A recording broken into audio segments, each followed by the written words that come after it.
I made a doorman guide recently and it got patched out as I was making the video. I read a comment and now that I think about it, I need to remake my video. So let's start simple. Doorman's kit: his bell, his door, his cart, and his hotel guest. Let's start with Doorman's bell.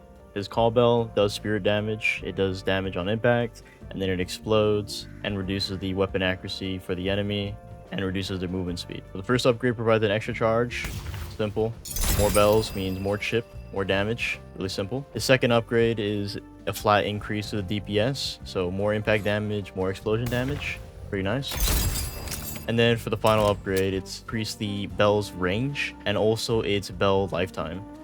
It's a bit of a niche tech, I guess, but you could have a bunch of call bells around the map and just slow the enemy if you want to be annoying like that. And they can't do anything about it. If they walk into the door, they walk into the bell, they're gonna get slowed. Maybe it could be like a spider web. I've never seen a doorman really play around with the idea of putting like traps, putting call bell traps, besides like stacking a bunch of call bells on each other and waiting for someone to come. For a second upgrade, the doorway, it's really simple. You know, you place a door, kind of like Portal. You place door 1, door 2, and you can walk through it. Really simple. But the first upgrade is going to be an increase to its duration. I've only really seen this really be useful in laning because the 15-second duration is a bit short. So it provides like little to no time to contest a tier 1 camp. But you know, if you're smart and you leave as you're taking the last creeps, then you should be fine. But the second upgrade is when the value really starts to show. That barrier right there is your best friend. That thing has saved me so many times from getting ganked or maybe getting collapsed on by the enemy, and I'm able to door out and save myself with a little bit of barrier to hunt, like to hide behind my walker or get my teammates out of a bad situation. This barrier scales with spirit too, so more spirit means more barrier. I must be clever when placing these. And then for the last upgrade, which is in my opinion the most important upgrade, is increasing your doorway distance, meaning you can basically have full coverage of the map if you place your door on blue walker. It's always worth it in my eyes. See it in action, really simple. I could have a door right here, and then I can place a door all the way over there. To be of assistance. Wow, look at that, 252 barrier just by walking through a doorway.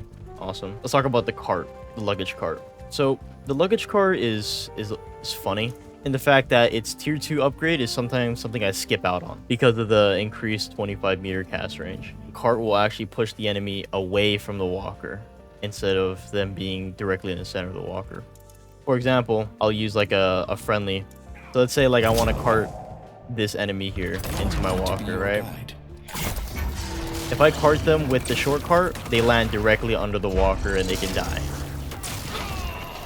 If I have a tier 2 cart, they actually go way past. They go way past the walker, so they don't get stomped. Sure, they'll get beamed for a lot of damage, but they won't get stomped or be in a worse off position.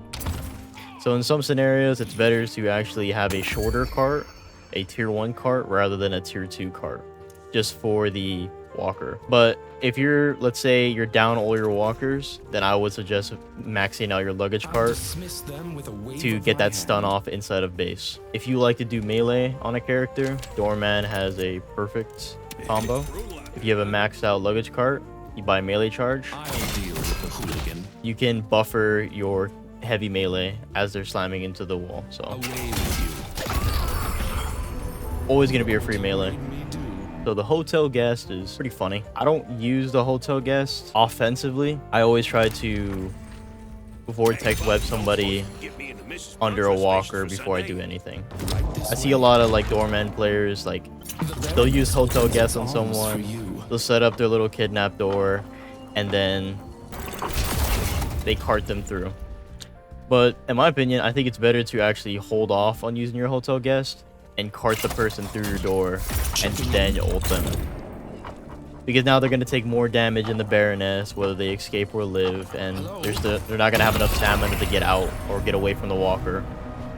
It's small interactions like that that help you get a successful kidnap, but it just comes down to skill on Doorman anyways. You know, your ability to displace someone away, so something like this.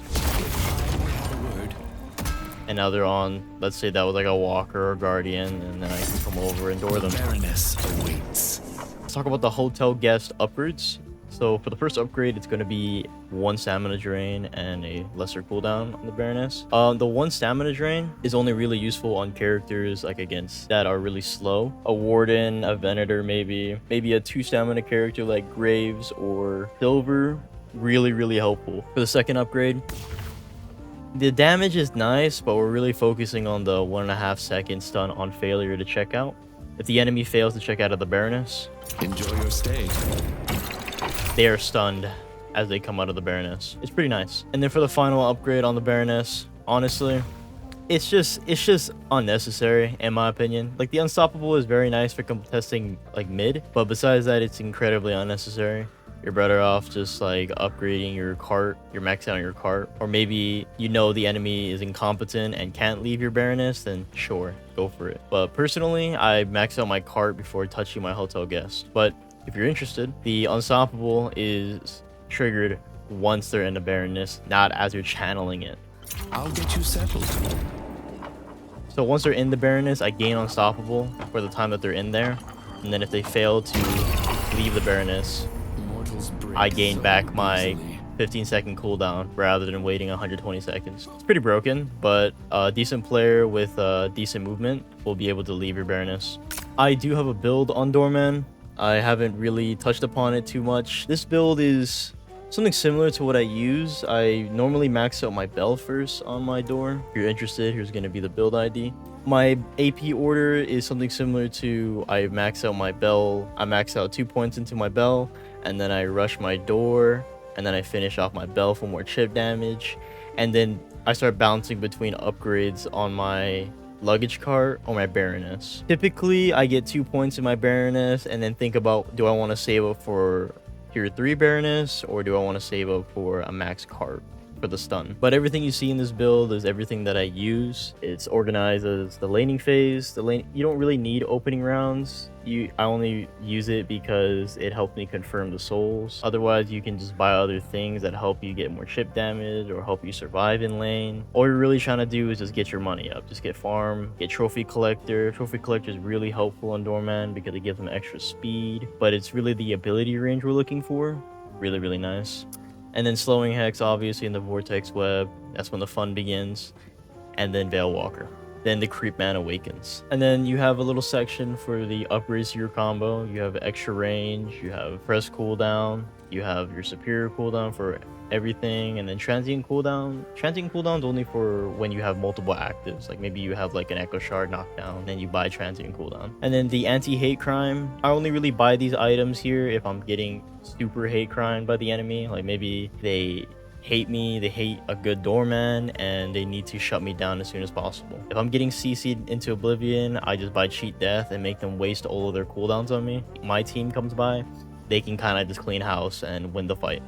Indomitable and Unstoppable. Honestly, Indomitable is alright on Doorman. You're better off just buying Unstoppable, in my opinion, for mid contest. And then plated armor, I just have it here just because people like to play gun comps, you know, Wraith and Venator. But counterspell here is just one of the best items on Doorman, in my opinion, because this build doesn't really do a lot of damage unless you're hitting your bells. But if you can counterspell or even hit a rebuttal on somebody, it can be absolutely game changing and even set you up for like a free cart. And then I have a section here for Gunman. If you like shooting your gun on Doorman, you can buy these items. If you like Bellman, there's items you can buy here that help you improve your damage. But just make sure to have tier 3 bell. Like, don't forget your tier 3 bell. Very important. And then I have a little section here, how to creep, how to kidnap, and then I have miscellaneous items that I use if I want to troll.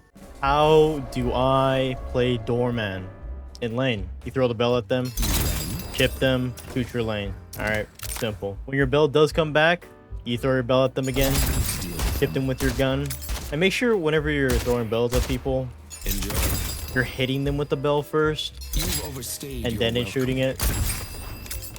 Good chip. 2 minutes, the tier 1 camps are gonna spawn. The tier 1 camps are gonna spawn like right here. So what you want to do is you want to place your door right here. Normally, if you go through this way, the enemy is gonna see you coming to take their tier 1 camp. So let's not go that way, right? Leave a little more cover, start sliding around and whatnot. Make sure the enemy doesn't see you. Get ready to take the camp. take it. If the enemy starts pushing you, place your door here. This way, please. Use to get in and out, or you can go for a little bait on the door. You know what I mean? If you're good enough, you can slide and parry, and they can't do anything about it but get parried, baby. Sinners at 8 minutes. It's important that you remember these timers. So 2 minutes are the 2-1 camps, 5 minutes is buff, and 8 minutes is sinners. So the enemy's doubles is right here, and I want to contest it. You slap a door right here behind the veil, so the enemy can't see it. Doubles. There's gonna be a creep here, and there's gonna be 2 sinners. This sinner right here. Oh, I apologize. To contest, you need to have a Mystic expansion. See, now we can access the range.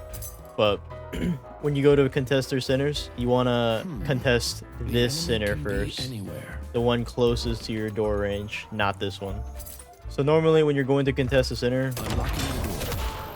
you can hit the sinner from your door, or you could parry. The enemy can't really see the doorman on the other side because the sinner's blocking them, so you can use your advantage.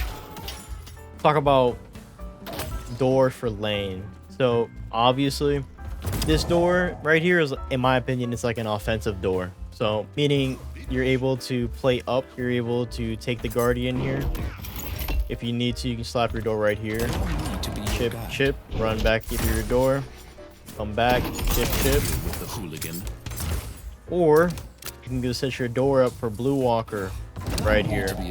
Never fails. So there's a few lineups I like to show. One of them is, you know, by Joe Chuck. I remember playing my first game as Doorman, and I used Joe Chuck's lineup. It's right here. Everybody knows about this lineup, right? The enemy is chasing you, right? They follow, and you get them right here, and then you just you cart them through on this wall pillar. Everybody knows about this door lineup. Everybody knows that, oh, if I walk through this corridor here, the doorman's gonna cart me in. I'm not Joe Chuck. So what I've decided to do is actually turn this entire area here into a bait. So what people typically do is they'll hover around this general area here. They'll be looking for the doorman, be like, and they'll be playing range, kind of get a, you know, a visual on you. So if they see the doorman's there, they're thinking, okay, I just won't come and contest the doorman, they'll just cart me through. But I'm Mr. Evil Guy. That's what I want them to think, right? If you have your hotel guest, this area here is not safe. The Baroness opens its arms. You have this wall, you have this wall, you have a bunch of walls to door people from. Oh, and be mindful that people can still get glitched into the wall. You could always bait people into this corridor here. You can basically just eat, like, this entire place is like your domain, basically. Like, if you manage to bait people into following you in here, or maybe you need to run, you could use this little corridor here to I'll deal with the hooligan. get an easy cart. He's got to be creative when it comes to Doorman's door. It's, I would say, it's skill expression. All right, let's get to the bread and butter, though. The Vortex Web. Good luck defending the Baroness. So the Vortex Web is super easy, right? But I see a lot of doormen. I don't understand how they still mess it up. But when you see someone, how I kidnap people, I literally run to them and I cart. And to demonstrate what I see other doorman players doing is they open their door, they step back, and they try to cart people. It's pretty obvious that a doorman is going to cart someone because you can literally see them backing up from their door. Move along, please. You're better off just literally running at the enemy. Literally just... The intrusion. Oops. Opening passage. Literally just running at the enemy. Hence why, in my build, I have Veil Walker, because what if you couldn't see the doorman, right? Everyone's always looking for the doorman. Everyone's always looking to ping, call out the doorman. Doorman is missing. But what if you couldn't see the doorman? Let's say the enemy is in their lane, right? I got Vortex Web, and I do have Veil Walker, but every time I get close to the enemy, they start backing up. I could use my hotel guest, but I have Veil Walker for a reason. So using Veil Walker, I'm able to get a flank on the enemy, right? And sneak up on them. Even though he did glitch into the wall, you kind of see that I was able to kidnap the doorman. The Veilwalker item is probably one of the best items on Doorman, next to like Cheat Death, of course, because you can literally just catch the enemy by surprise. And unless someone has like Dispel Magic or Unstoppable, maybe Indomitable, it's like unreactable. So you can be behind the enemy, you can be behind cover, and just kidnap someone with the walker. Sure, they might try and call you out. Sure, they might try and look for the doorman, but what if you can't see the doorman? You know, just buy Veilwalker. I'm coining this term, Creepman. Please, just buy Veilwalker on doorman, and it solves like half his issues. People see you, people don't come close to you. Okay, just creep on them. Like Bebop with Veilwalker, just buy Veilwalker, and you'll be good. I use Veilwalker almost on all of my builds every time I play doorman because I just get too much value. They can't see the doorman, they can't react to the doorman. The walker, if you have like Luggage Cart and you Vortex Web them, you can still slam them. All right, I had a comment asking me like if it's still viable or Kidnap Doorman is dead. It's still very much alive. You might just have to, I don't know, use your brain a little bit and use your bell, because your bell does a lot of damage. You can really skip out on your cart, because I don't understand why people like Doorman players like upgrade their cart so much. You know what I mean? Like, you should be upgrading your call bell and your door first. That is the most important two things in your kit, and people just skimp out on it and buy something like max hotel guest and get like almost no value out of it. What I'm trying to say is you get more value out of upgrading your call bell and your doorway than upgrading your luggage cart and your hotel guest. The only reason I would ever upgrade my luggage cart first is if I was like playing the melee doorman. That's it. That is literally the only reason. Otherwise, it's worthless because I don't need the extra range to kill people. I'll get you settled. There's a little tech too, as you saw there. Do a little rerun. If you give up now, But I'll throw if in a you free kidnap night stay somebody, at the Baroness. if you kidnap somebody and then you hold your bell out, and as the walker's coming down, you can actually like keep them in place. You can literally hold them down in place to get stunned by the walker. So is Kidnap Doorman dead? Not really. If you're a good doorman player, then no. If you are having problems kidnapping people, you could always buy Knockdown or Silence Wave. It's great items, great counter items, but majority of the time, as long as you keep maintaining a short luggage cart throughout the game, you'll be just fine. Enjoy your stay. Just like that. Measure it by the two front legs of the walker coming down. Trivial display of power. The Baroness awaits. There we go. And if they die before you get your ultimate off, then you get to keep your hotel guest. Let's talk about Yellow Walker. So Yellow Walker, I only have one door placement, and it's right here on this corner. So basically, you want to kind of wedge them in this corner here, right? So when the enemy comes through, they're like kind of stuck in this corner, and it's like, okay, I could bounce off the wall, but it gives the walker ample time to stomp on them. They could try to leave this way, but I'll catch them as they're coming closer to me. So let's say they try leaving through this way, I can just catch them with my hotel guest. Simple. In this lane here, these walls, it's the same on the opposite on the green side. These walls are not safe. I use these walls as lineups to kidnap people. So let's say there's like an enemy here, right? I would use my vortex, so I get close to them, and then vortex web them through. If you have a tier 2 cart, they're gonna like hit the corner in that corner. I may have a word. And then if they come closer to you, you just door them. If they try to wall bounce onto this wall, it's gonna take too long and they're gonna get hit, slammed by the walker. Now for the green side, this side is pretty similar to Blue Walker. You just want to place it on this building here that faces to the center of the walker. Really simple. And the great thing about this place is you can ignore the rift. I use these like little, I don't really know what these are called, but I use these as walls. Yeah. So for example, the doorman here, and I can push him through my door. Same thing for the other side. This has 6 sides. 1, 2, 3, 4, 5, 6. There's 6 sides that I can put doors on. I love this. I wouldn't say I have a lot of lineups per se, else besides like one for every single walker, but besides that, if I'm contesting the enemy patron, then I would place my door somewhere in the middle of the map, somewhere like there, somewhere like on bridge, somewhere like maybe secret shop or something if I want to go buy something, but that's like really on rare occasions. I'm usually always using my doors for walkers, so I have an easy escape plan, and I can also kidnap someone onto my walker. Unlocking the door.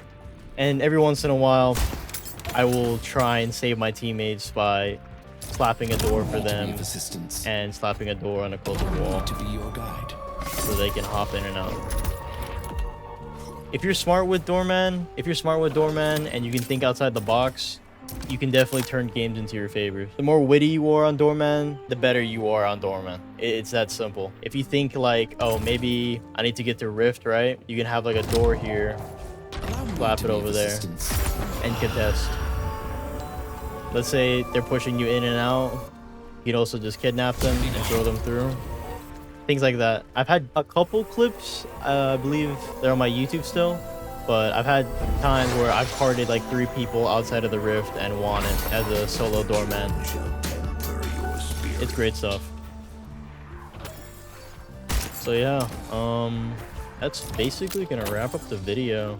I'm being completely frank. I don't really know how to end these things. Pretty new, if I'm being frank. But you know, if you like what you saw, I'm trying something a little different for my videos. It's probably gonna be like a once in a while kind of thing. But if you like what you saw, you want to see more, you know, like and follow. Maybe like the video too. Tell me what you liked about it. Maybe you want to see something different in the future. Maybe you want to show some feedback. I would love to hear it. But thank you for watching.